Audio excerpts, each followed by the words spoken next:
Esta es tu historia. Esta es mi historia. Pero principalmente, esta es la más grande historia que se haya contado. Esta es la historia de Dios.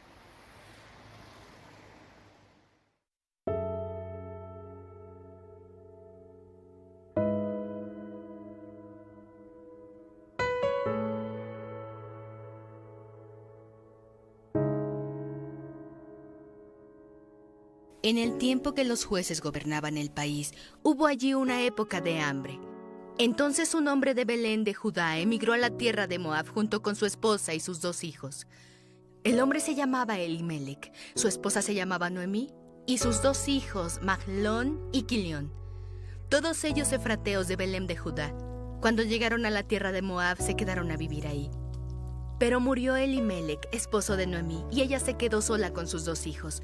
Estos se casaron con mujeres moabitas, una llamada Orfa y la otra Ruth. Después de vivir allí unos 10 años, murieron también Mahlón y Quilión, y Noemí se quedó viuda y sin hijos. Noemí regresó de la tierra de Moab con sus 2 nueras, porque allí se enteró de que el Señor había acudido en ayuda de su pueblo al proveerle de alimento. Salió pues con sus 2 nueras del lugar donde había vivido y juntas emprendieron el camino que las llevaría hasta la tierra de Judá. Entonces Noemí les dijo a sus 2 nueras: escuchen, vuelva cada una a la casa de su madre. Pero Ruth respondió: no insistas en que te abandone o en que me separe de ti, porque iré a donde tú vayas y viviré donde tú vivas.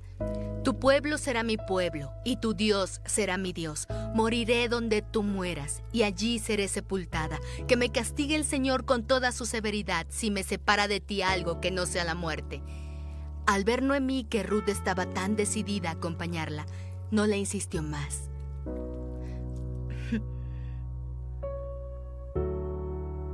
Sesión 9. La fe de una mujer extranjera.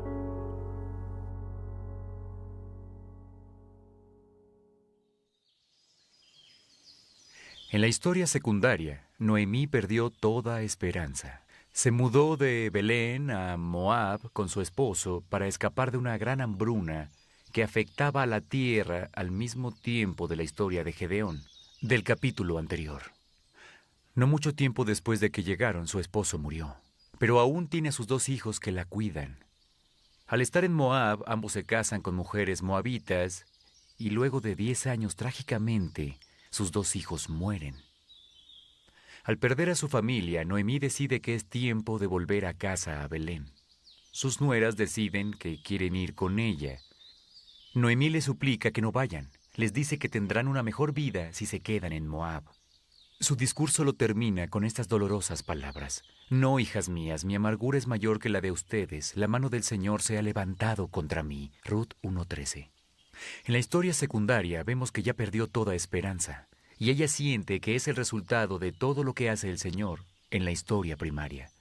Noemí pudo convencer a una de sus nueras de quedarse, pero la otra, Ruth, insistió en ir con ella. Así le comenta su decisión: porque iré a donde tú vayas y viviré donde tú vivas. Tu pueblo será mi pueblo y tu Dios será mi Dios. Ruth 1:16. Ella eligió el camino menos transitado. La vida será extremadamente dura para Noemí y Ruth. Es probable que vivan en la pobreza el resto de sus vidas. Y para empeorar las cosas, Ruth es moabita. Los moabitas habían oprimido a Israel durante 18 años antes de que Ahot, el juez, los librara. En la historia secundaria, había pocas posibilidades de que fuera aceptada, pero por un amor profundo hacia su suegra y buscando su bienestar, ese es el camino que ella toma. Cuando Ruth y Noemí pasan la frontera hacia Belén, después de haberse ido por más de una década, las mujeres de la ciudad exclaman: ¿no es esta Noemí? Ya no me llame Noemí, repuso ella, llámenme Mara, porque el Todopoderoso ha colmado mi vida de amargura. Me fui con las manos llenas, pero el Señor me ha hecho volver sin nada. Ruth 1:19-21. La palabra Mara, en hebreo, significa amargo.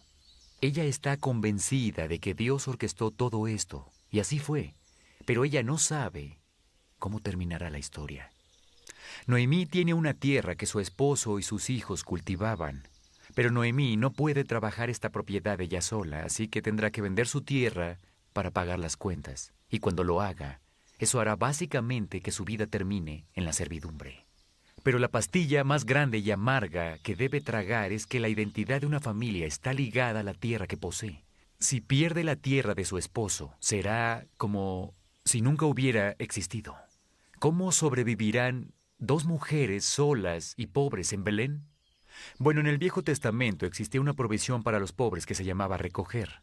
Los que poseían la tierra enviaban a los segadores al campo a recolectar la cosecha. Lo poco que quedara atrás, tenían que dejarlo ahí para que los pobres lo recogieran. Esa es la principal forma de ayudar de Ruth y de mostrarle amor a su suegra ya vieja. Ella iba a ir a recoger y esperaba llevar a casa suficiente grano para que sobrevivieran. Ella selecciona al azar un campo para recoger y el dueño le muestra su favor. A Ruth le sorprende que la reciban siendo extranjera e incluso le den su protección. Esto es lo que le pregunta al dueño. ¿Cómo es que le he caído tan bien a usted hasta el punto de fijarse en mí, siendo solo una extranjera? Ya me han contado, le respondió Boz, todo lo que has hecho por tu suegra desde que murió tu esposo, cómo dejaste padre y madre y la tierra donde naciste y viniste a vivir con un pueblo que antes no conocías.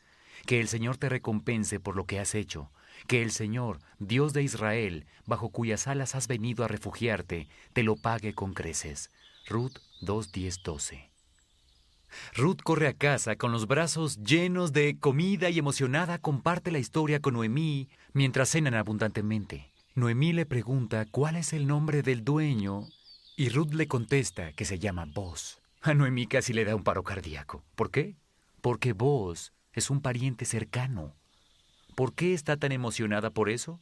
Verás, hay un concepto que te enseñan en la ley. En Deuteronomio 25, para ser exactos, se declara que si un hombre muere sin heredero, su pariente más cercano tiene la opción de casarse con la viuda, amarla, cuidarla, pagar las deudas financieras y redimir la tierra. A ese hombre se le llama el pariente redentor. Cuando tiene un hijo, precisa cederle esa tierra al heredero en nombre del esposo fallecido para que su nombre siga vivo. Esencialmente, el pariente redentor se arriesga mucho y al final no aumenta sus ganancias ni un centavo. Noemí no había tenido tanta esperanza en mucho tiempo. Ella asume el papel de una casamentera judía como la que podemos ver en El violinista en el tejado. Le dice a Ruth que se dé una ducha, se aplique un poco de Chanel 5 y se ponga su vestido del Sabbat. Luego tenía que ir a la casa de Boz esa noche y hacer el papel de Cenicienta. Necesitaba esperar hasta que él terminara de comer. Nunca te acerques a un hombre con el estómago vacío. Cuando se hubiera dormido, ella tenía que entrar, descubrirle los pies y recostarse al pie de su cama. Boz entendería exactamente lo que Ruth hacía. Era una forma no verbal de pedirle matrimonio. Así que Ruth hace todo lo que Noemí le dice. Boz se despierta sorprendido y pregunta quién es, y ella contesta, soy Ruth, su sierva. Extienda sobre mí el borde de su manto, ya que usted es un pariente que me puede redimir. Ruth 3:9.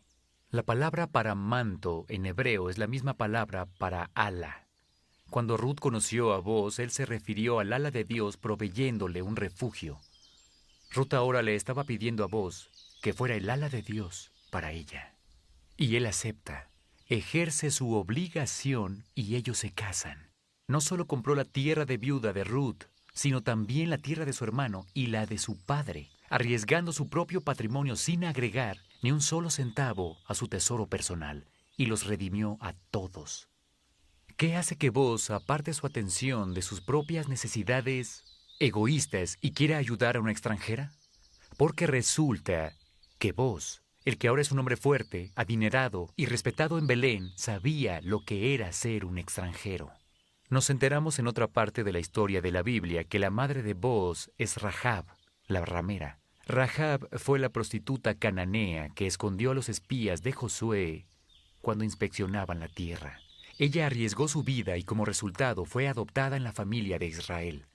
Boz sabía lo que era ser extranjero en un tiempo y tenía en el corazón el deseo de ayudar a alguien en la misma posición. Resulta ser que esa persona era Ruth. Ruth y Boz tuvieron un hijo varón. Ese pequeño aún no lo sabía, pero heredaría la tierra de su padre, Mahlón, a quien no conoció, y conservaría el nombre de esa familia por un acto de amabilidad de Boz. Las mujeres del pueblo le decían a Noemí: «Alabado sea el Señor, que no te ha dejado hoy sin un redentor». Ruth 4:14. En la historia secundaria, Noemí pensó que su vida había acabado, que Dios la había abandonado, pero ella se equivocaba. Noemí tomó a su nieto y lo acurrucó en su regazo. Las mujeres del pueblo esparcen el chisme. Noemí tiene un hijo. ¿Qué pasó con el nombre de Mara? ¿Amarga? No se le quedó. Volvió a ser llamada Noemí, que en hebreo significa hermosa. Y su vida se volvió hermosa también. Ahora tenía un hijo que trabajaba la tierra, lo que significaba que el nombre de su esposo, Elimelec, seguiría vivo. El nombre del pequeño era Obed, que significa trabajador. Parece un nombre aburrido, hasta que entiendes toda la historia. Aunque sea un cambio tan sorprendente, las buenas noticias no paran ahí. Hay más cosas en esta historia. Al final del libro de Ruth nos dan la genealogía de la familia de Boz. Nos dicen que Obed crece y tiene un hijo llamado Isaí. Isaí también crece y tiene un hijo llamado David.